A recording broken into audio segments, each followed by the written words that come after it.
الحمد للہ رب العالمین والصلاة والسلام علی سید الانبیاء والمرسلین اما بعد فاعوذ باللہ من الشیطان الرجیم بسم اللہ الرحمن الرحیم قال اللہ تبارک و تعالی ان اللہ وملائکتہ یصلون علی النبی یا ایہا الذین آمنوا صلوا علیہ وسلموا تسلیما۔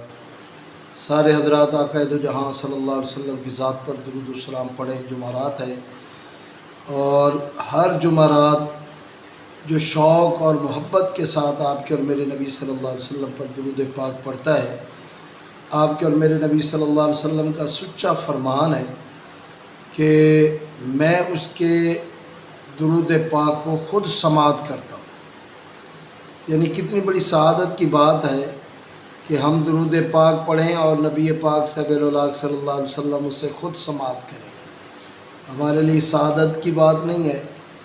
بھیجیے درود ان پر، بھیجیے سلام ان پر، اپنی روز لگوائیے حاضری مدینے۔ بھیجیے درود ان پر، بھیجیے سلام ان پر، اپنی روز لگوائیے حاضری مدینے۔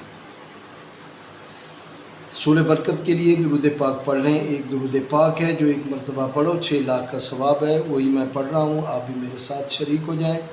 اللہم صلی علی سیدنا محمد عدد ما فی علم اللہ صلاۃ دائمۃ بدوام ملک اللہ۔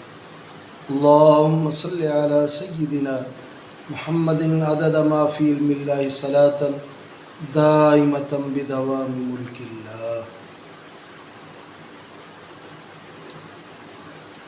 ایک اور درود پاک ہے جس کے بارے میں الترغیب و ترہیب میں یہ حدیث موجود ہے۔ آپ کے اور میرے نبی صلی اللہ علیہ وسلم نے فرمایا کہ جو اس طرح درود پاک پڑھے تو اس کے لیے میری شفاعت جو ہے واجب ہو جاتی ہے۔ کیسا درود پاک ہے؟ میرے ساتھ مل کے پڑھیں گے۔ اللہم صلی علی محمد وانزلہ المقعد المقرب عندک یوم القیامہ۔ اللہم صلی علی محمد وانزلہ المقعد المقرب عندک یوم القیامہ۔ یہ بہت ہی خوبصورت درود پاک ہے، اس کا بھی آپ ورد رکھیں انشاءاللہ۔